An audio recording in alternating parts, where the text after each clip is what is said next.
म सुमेरु भैरवाको छापा पत्रकारिताको इतिहासको आज अन्तिम भाग 3 लिएर उपस्थित भएको छु। भैरवामा पत्रकारिताको संस्थागत विकास। नेपाल पत्रकार महासङ्घ रूपन्देहीको प्रकाशन रूपन्देहीको पत्रकारिता एक दिग्दर्शनका अनुसार विक्रम सम्वत 2031 सालमा अग्रज पत्रकार करुणानिधि शर्माको अध्यक्षतामा नेपाल पत्रकार सङ्घ रूपन्देहीको गठन भएको थियो र 37-38 सालमा रामचन्द्र भट्टराई नेपाल पत्रकार सङ्घ रूपन्देहीको अध्यक्ष हुनुहुन्थ्यो। यसैले भैरवामा पत्रकारिता केवल पत्रिका प्रकाशनमा मात्र सीमित थिएन भन्ने देखाउँछ। पत्रकारहरूबीच संस्थागत सम्बन्ध र पेशागत सङ्गठन निर्माणको प्रयास पनि प्रारम्भिक चरणमै सुरु भइसकेको तथ्य यसले उजागर गर्छ र तर यो पत्रकार सङ्घ 2017 देखि 2046 सम्मको सङ्घको निरन्तरताभित्रको थियो र अहिलेको आधिकारिक महासङ्घ भने त्यति बेला बनिसकेको अवस्था थिएन। पञ्चायतकालमा भैरवाको पत्रकारिता र दमन। पञ्चायतकालमा पत्रकारहरूले विभिन्न प्रकारका सरकारी दबाव र शास्ति भोग्नु पर्थ्यो। अभिव्यक्ति स्वतन्त्रताको अभाव, राजनीतिक दलमाथिको प्रतिबन्ध र सरकारको आलोचना गर्ने सीमित अधिकारका कारण पत्रकारिता जोखिमपूर्ण थियो। यो पेसा नै जोखिमपूर्ण थियो।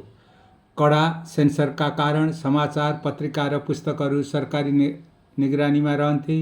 कतिपय सामग्री प्रकाशन अघि नै रोकिए, प्रकाशित भएपछि पनि जफत गरिन्थे। प्रेस सम्बन्धी कानुनका विभिन्न प्रावधान प्रयोग गरेर पत्रकारलाई पक्राउ गर्ने, मुद्दा चलाउने, जरिवाना गर्ने वा पत्रिका बन्द गराउने काम हुन्थ्यो। सरकारलाई सहज लाग्ने समाचार प्रकाशित गर्ने, पत्रिका दर्ता खारेज गर्ने, प्रकाशन रोक्ने वा प्रेसमा छापा मार्ने जस्ता कदम चलिरहन्थे। सरकारी विज्ञापन रोक्ने, छापाखानामाथि दबाब दिने वा वितरण अवरोध सिर्जना गर्ने माध्यम पनि सञ्चार माध्यमलाई नियन्त्रण गरिन्थ्यो। यद्यपि पञ्चायतकालभरि सबै पत्रकारहरूको अनुभव एउटै थिएन। सरकारी सञ्चार माध्यम वा सरकार अनुकूल पत्रिका काम गर्ने पत्रकारले तुलनात्मक रूपमा कम दबाव भोगे। स्वतन्त्र र आलोचनात्मक पत्रकारिता गर्नेहरूले पनि बढी जोखिममा थिए। भैरवामा पञ्चायतकालीन पत्रकारिता र दमनबारे अझै गम्भीर अध्ययन हुनु आवश्यक छ।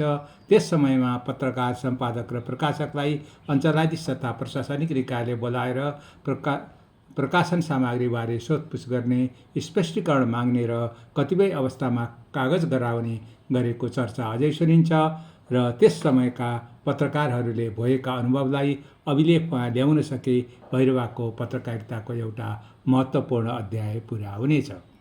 केन्द्र र भैरवा जोड्ने पत्रकारिता तथा पत्रकार। भैरवा र मोसपथनको पत्रकारिता विस्तार हुँदै जाँदा काठमाडौँमा प्रकाशित पत्रिकाका लागि यहाँका पत्रकार संवाददाता र सहयोगीका रूपमा जोडिन थाले। लक्ष्मीनाथ गेवाली सूचना विभागबाट परिचय पत्र लिएर विचार साप्ताहिकका सम्पादक बने। दिलीप भट्टराई साप्ताहिक विमर्शसँग जोडिएर समाचार लेख्न थाले। नोकनारायण सुवेदी दैनिक निर्णयसँग जोडिए। कमलदत्त तिवारी पछि प्रयास पौडेल भने राष्ट्रिय सञ्चार माध्यमको सम्बन्धित रहेर भैरवामा काम गर्नुभयो र भैरवामा कान्तिपुर पहिलो संवाददाताका रूपमा माधव ढुङ्गानाले रहेको पाइन्छ। मदन पौडेलले मातृभूमिसँग सम्बद्ध रहेर पत्रकारिताको भूमिका निर्वाह गर्नुभयो। रामेश्वर भट्ट सुरुचिसँग जोडिनुभयो। यसरी राष्ट्रिय मूलधारका सञ्चार माध्यममा लुम्बिनी क्षेत्रको कभरेज विस्तार हुन थाल्यो। यसको सुरुवात करिब 2030 को दशकदेखि भएको देखिन्छ। आज राष्ट्रिय सञ्चार माध्यममा लुम्बिनी क्षेत्रको नियमित कभरेज हुन थालेको छ। यसको प्रारम्भिक श्रेय सम्पादक, पत्रकार र संवाददातालाई जान्छ। तत्कालीन प्रविधि र कम्पोजदेखि छपाईसम्मको अवस्था। मेरो पत्रकारिता लेटर प्रेस युगबाट सुरु भएको। त्यस समय धातुका अक्षर एक एक गरी मिलाएर शब्द, वाक्य, अनुच्छेद तयार गरिन्थ्यो। प्रत्येक पृष्ठ कम्पोज गर्न धेरै समय लाग्थ्यो। छपाई हातैले वा मेसिनबाट गरिन्थ्यो। लिनोटाइप प्रविधि पनि प्रयोगमा थियो। ठुला आकारका पत्रिकाका लागि अक्षरलाई धातुमा ढालेर पुरै लाइन तयार गरिन्थ्यो। लेटर प्रेसभन्दा यो केही छिटो र प्रभावकारी त थियो। सम्पादकले हातले लेखेर दिएका सामग्री कम्पोजिटरले धातुमा साना अक्षर एक एक गरी उठाएर कम्पोजिङ स्टिकमा मिलाउँथे। एउटा लाइन पुरा भएपछि अर्को लाइन थपिन्थ्यो। तयार सामग्रीलाई फ्रेममा राखेर चेजमा कसिन्थ्यो र शीर्षक, समाचार र विज्ञापन मिलाएर पुरै पृष्ठ तयार गरिन्थ्यो। त्यसपछि तयार पृष्ठलाई फलामका काठका टुक्रा स्क्यानको सहायताले कचिलो बनाइन्थ्यो। यही प्रक्रियाले फ्रेम भनिन्थ्यो। फर्मलाई मेसिनको बेडमा हातैले जडार गरिन्थ्यो, रोलरमा मसिहालिन्थ्यो र कागजमा छापिन्थ्यो। छपाईपछि धातुका अक्षरहरू फेरि चोट्याएर आफ्नो बाकसमा राखिन्थ्यो। अर्को अङ्कका लागि पुनः प्रयोग गर्नुपर्ने भएकोले एउटा अक्षर पनि हराउनु हुँदैनथ्यो। सम्पादक, कम्पोजिटर र प्रेसमा काम गर्ने सबैको हात मसिले भरिन्थ्यो। त्यो समयको पत्रकारिता र छपाई आफैमा एउटा कला थियो। भैरवामा पत्रकारिताको प्रारम्भिक कालमा रामचन्द्र भट्टराईजीसँग मेरो निकट सम्बन्ध थियो। म बेला बेलामा उहाँका प्रेसमा पुग्थेँ र उहाँले प्रकाशन गर्ने पत्रिकाका लागि समाचार तथा सम्पादकीय उपलब्ध गराउने पनि गर्थे र यही क्रममा उहाँले भैरवामा अटोमेटिक मेसिन ल्याएर समालोचना छाप्न सुरु गर्नुभएको थियो र औपचारिक रूपमा धेरै नपढे पनि उहाँका एकजना कम्पोजिटर महाकान्तले प्रेस सञ्चालन, कम्पोजन, मेसिन चलाउने सबै काम गर्नुहुन्थ्यो र छपाई सम्बन्धी काममा उहाँ दक्ष हुनुहुन्थ्यो। उहाँको यही व्यावहारिक दक्षताले समालोचना र सुस्केरालाई प्रकाशनलाई सहज बनाएको कुरा मैले माथि पनि उल्लेख गरिसकेको छु। अन्तमा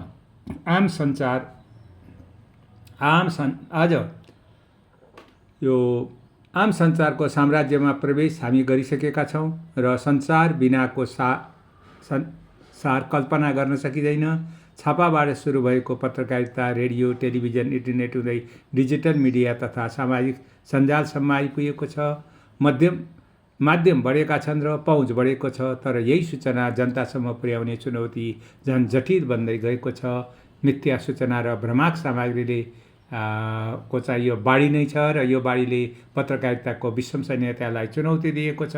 मैले माथि गरेका अग्रज व्यक्तिदेखि पञ्चायत कालसम्मको अन्त्यसम्म प्रकाशित पत्रपत्रिकामा योगदान पुर्याएका सबै व्यक्तिहरूको योगदान थप अनुसन्धान गर्न अझै पनि बाँकी नै छ। मैले प्रस्तुत गरेको सामग्री पूर्ण इतिहास होइन, यो उपलब्ध अभिलेख, व्यक्तिगत अनुभवदेखि भएका घटना र अग्रजबाट सुनेका कुरामा आधारित एउटा प्रारम्भिक प्रयास हो। भैरवाको छापा पत्रकारिताको 4 दशकको इतिहासलाई अझ व्यापक र वस्तुपरक बनाउन दैनिक निर्णय, जनताका सखास, विचार दैनिक, सिद्धार्थ संवाद लगायतका पत्रपत्रिकाका अभिलेखको व्यवस्थित अध्ययन आवश्यक छ। त्यसो गर्न सके भैरवाको पत्रकारिताको वास्तविक इतिहास अझै स्पष्ट रूपमा उजागर हुनेछ।